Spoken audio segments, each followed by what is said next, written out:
Thank you. Our next speaker is Alain Bertaud. Alain is a senior research scholar at the Marin Institute and is the author of Order Without Design: How Markets Shape Cities. He was previously the principal urban planner at the World Bank and has worked as a resident urban planner in Bangkok, San Salvador, Port-au-Prince, Sanaa, New York, Paris, Tlemcen, and Chandigarh.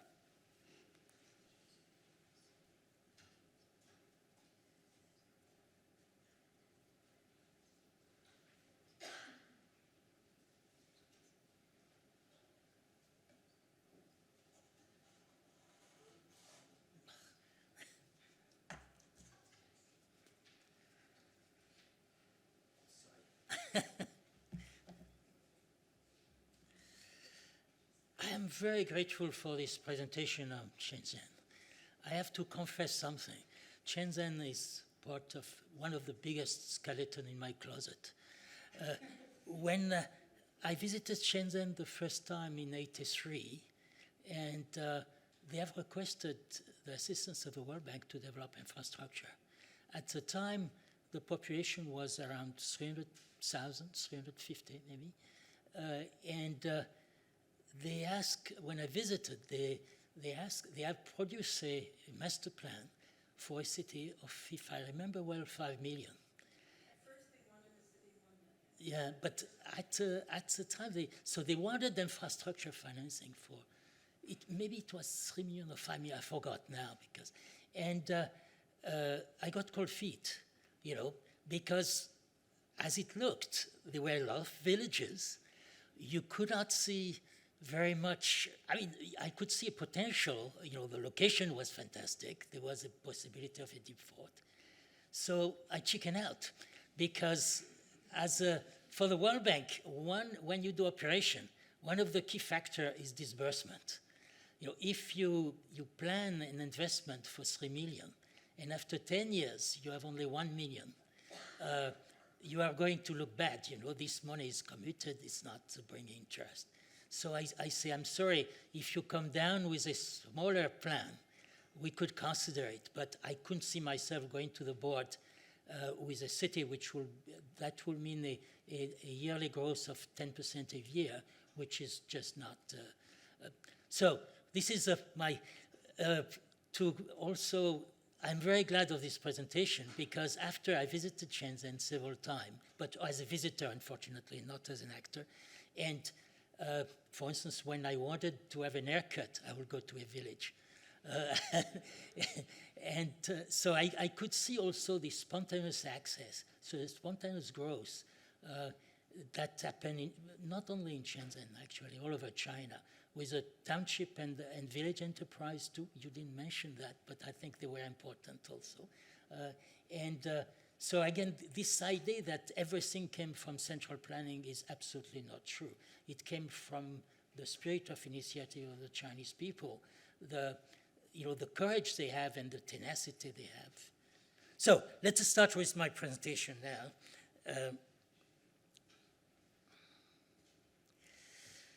This is the plan I will follow.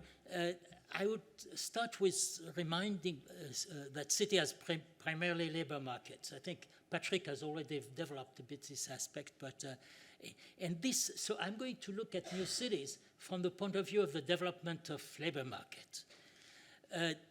I would like also briefly to look at the historical record of new cities in the 20th century and the impact they had, or what was then I will try to talk why create new cities in the 21st century. That will overlap. I will go briefly over that because I think it overlaps with some previous presentation. And then finally, I would like to discuss major challenges for new cities. So first, cities are primarily labor market. People are the most important component in cities. If people move to cities, it's because the quality of the people and the enterprise which are already there. It is not because the sewer system is very efficient or because transport is very fast. It's possible that you have efficient transport and infrastructure in existing cities, but the main attraction of a city are the people who are already there. And city developed when migrants are attracted by the people who are there.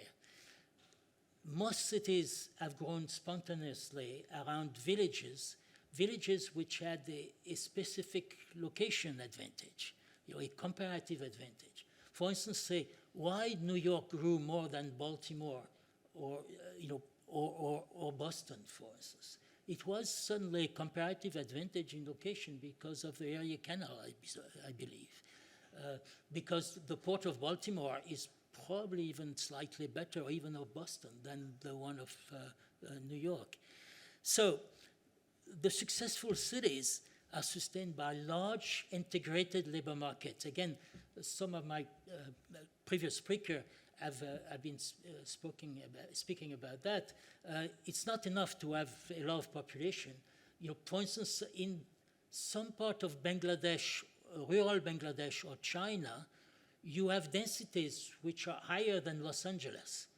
But it doesn't mean that they have the productivity of Los Angeles because there is no infrastructure which connects the people together. So there are a lot of people in the same place, but they are not connected. What makes a city productive is a face-to-face meetings of different people with different skills and different opinions. So this should not arise in a rural area where basically every farmer stay in his village and know only the people and trade only with people in his village. So this is really, what successful cities are all about. The larger labor market, but integrated labor market, the more successful and innovative is the city, in spite of the congestion and the difficulties. For instance, when you visit a city like Bangkok or Jakarta, you wonder how can people be productive when you see, the difficulty created by congestion. But if you look at the numbers, you will see that people in Jakarta are more productive than people in Bandung. And when you visit Bandung, you feel, well, this is a beautiful city. It's nice, you circulate much easier there than in Jakarta. But in fact, the people at Jakarta are more productive because they have the opportunity to meet with much more other people and trade much more. So this is really, the idea of successful cities. So after that, let us look at new cities. So you see immediately, if you accept my premises, then creating new cities is a fantastic challenge because you start with no labor market. You start with 0 person, 0 enterprise. So who are the first 1,000 people who will take the risk to go in the middle of nowhere? So that's really one of the things. And this is why in the 20th century, in the 20th century, if you look at the most effective, the cities which have grown the most were in fact new cities, but created as capitals. For what reason? Well, the labor market is easy in new capital. The civil servants are obliged to move. For instance, in Brazil, when the capital moved from Rio de Janeiro to Brasilia, all the civil servants have to move. They didn't have a choice if they wanted to keep their job. So here you have a captive labor market. And of course, if you are, like Brasilia, the capital of a large country like Brazil, you have a lot of consultants and services who serve the government who are obliged to follow. Whether they like it or not, they're obliged to follow.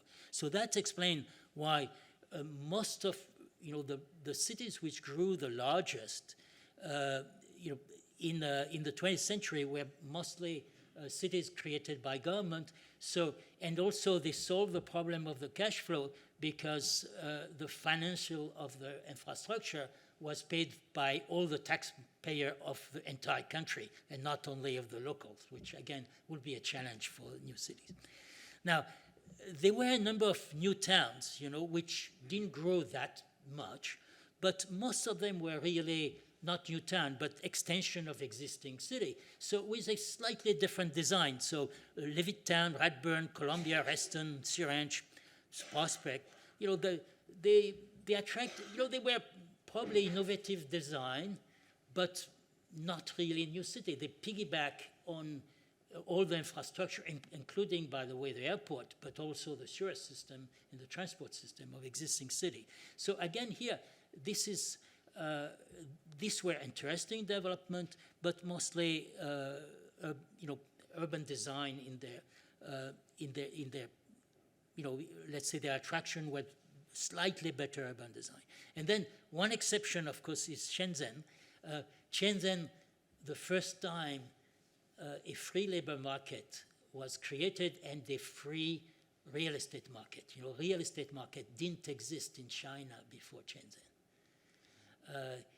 Every enterprise has to provide housing for their worker, Denway housing, and the enterprise who didn't, then it was a municipality who provided housing. There was no private housing at all.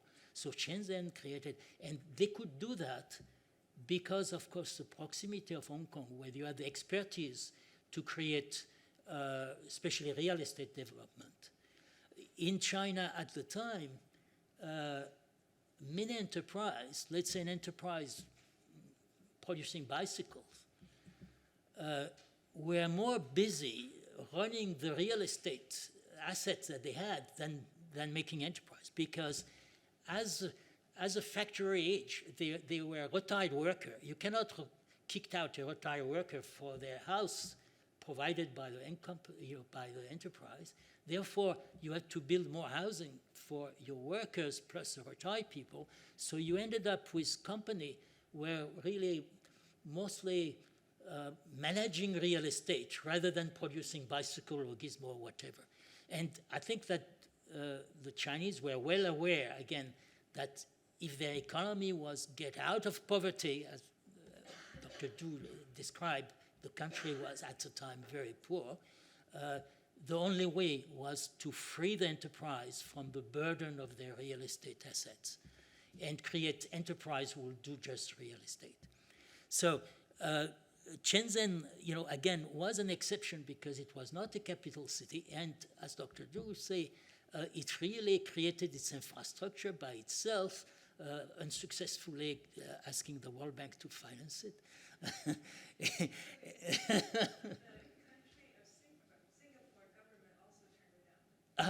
Okay. So we share a skeleton there. Good, with Singapore. I'm glad. Sorry. So why create new cities in the 21st century? So I think there are two trends now. If I look at all the new cities, which appear in the press, I will not talk necessarily of the one, promoted by our former president, but so there are two motivations. One is new improved institution, and that was, of course, the idea of Charter City, the first TED Talk of Paul some years ago, that it's difficult to change the institution of existing cities. So, and let's say the dead weight of obsolete institution is very expensive for cities. Therefore, it's rather logical to say, well, let us start from scratch. So that I think is a number of new cities are built around this idea of new improved institution, which, by the way, is a direct continuation of the cities created in the 19th century and mostly in the United States around morality or religion or something like that. Like in particular the descendant of there are some ideas about communal living and things like that, which were and none of them, by the way, were very successful. They didn't expand very much. Salt Lake City did. Yes, that's right. Yeah. No, I'm not saying that. Let's say religious. Sorry, I would put a difference with based on religious. Let's say creation, but again here based also on the on the spirit of enterprise of the moment, not only the Mormon Church. I think. Anyway, sorry, I've been pushing these things. So, and then I think that we see much more cities which are in fact promoting what they call efficient greens technology or efficient technology, which are, by the way, usually not technology which has been tested, but they say that it's going to be like that in the new city. For instance, one big example is Neom in Saudi Arabia. It's a monster in a certain way, and it promised. It says that you could go from one side of the city to the other, 175 kilometers, yes, in 20 minutes, which is, by the way, even with a maglev will be impossible because you will have to stop on the way sometime. And nobody moved to a city because you can go from one side of the city to the other in 15 minutes. It's a bit like if you were telling somebody, you could go from Fort Lauderdale to another city in Florida in 20 minutes. Are you going to move to Fort Lauderdale because of that? That's not. You don't move to a city because the sewer is fantastically efficient or the garbage. You move to another city because of the people who are there and the enterprise that are there. So we have a number of this so-called efficient technology. They try to attract people by strange design, I will say. So Neom, this is a linear city of 160. They say that it's going to be a slab like that of 500 meter high. This is 200 meter more than the Eiffel Tower in one building. So again, here, there is no room for, the urban villages, no room for a barbershop to settle somewhere. Where do they settle? Or will the barbershop be designed in advance the way it was designed in the time of the Soviet Union, where you had a barbershop and the barbers inside? Then Telosa, designed by Big, Bjorn Ingel group. Again, I don't know, would you move to a city when you look at the design like that? What does it provide? What is it? What problem does it solve? Except, the ego of the architect, frankly. I'm an architect, I know what that is. Then there is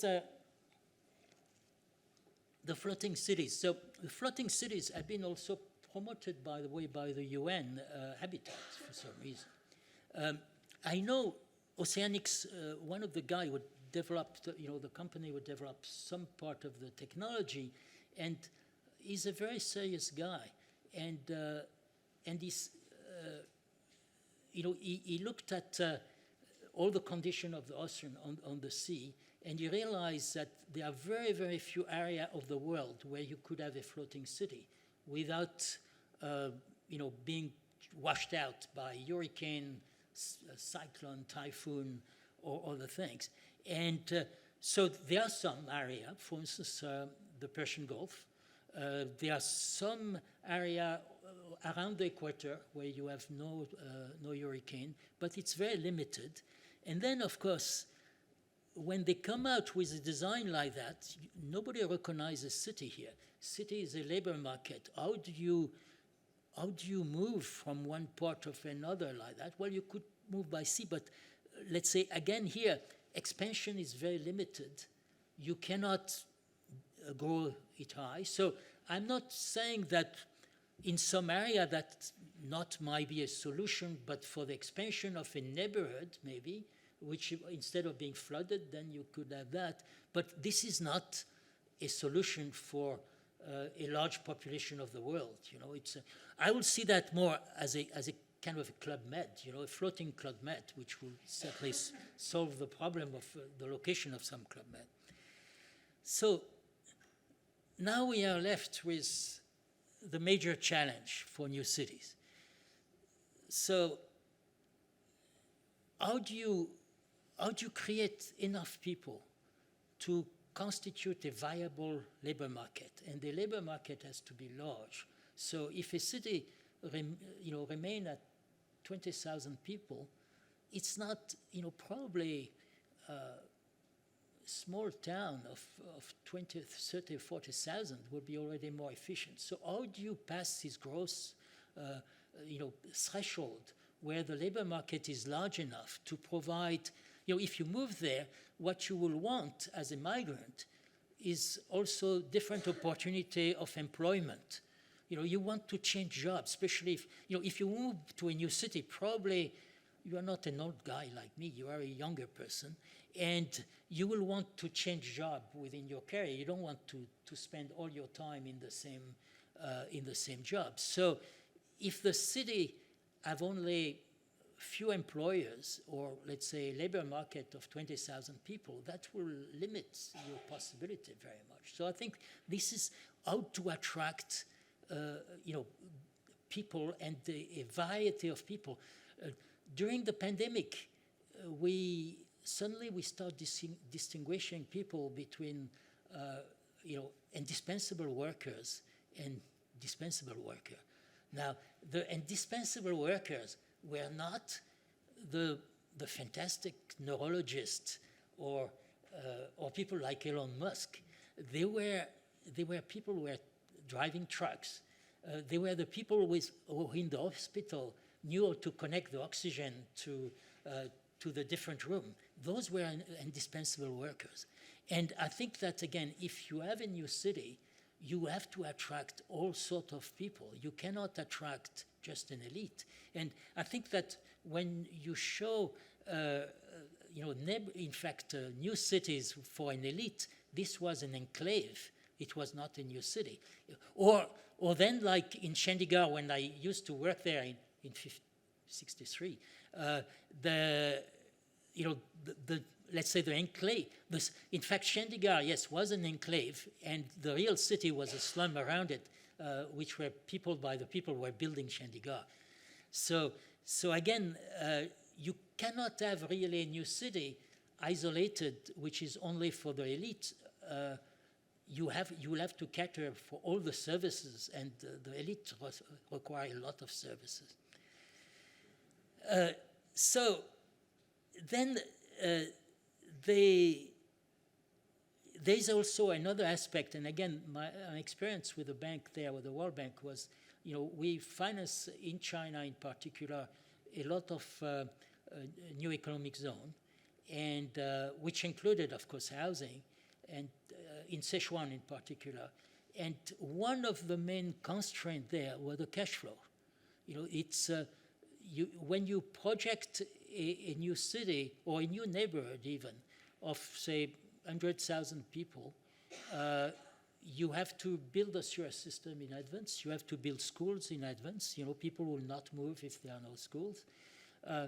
And so you have an enormous expenditure up front, and you start getting revenue only when the people are moving in by selling land, or in the case of China, selling the right to build, the land use rights rather than land itself. And so you end up with long negative cash flow. If a government is behind you, there's no problem. Again, the government have a soft budget constraint historically. But if you are dependent on venture capital, the venture capitalists may get cold feet. If your negative cash flow lasts a little longer than was planned, that was again the reason of my caution with Shenzhen. I could see a long negative cash flow and having to bear the burden of that during my career at the World Bank. So again here, I think these are the two major things that have to be overcome when you plan a new city. Again, I completely understand the attraction of having a new city built on completely new institution, especially doing away with absurd zoning regulation and process like that. I completely understand it. But on the other hand, how do you start? How do you attract people fast enough? And that, I think, is... and attracting people fast enough is, of course, completely linked also to the cash flow, the financial thing. So thank you very much. Thank you.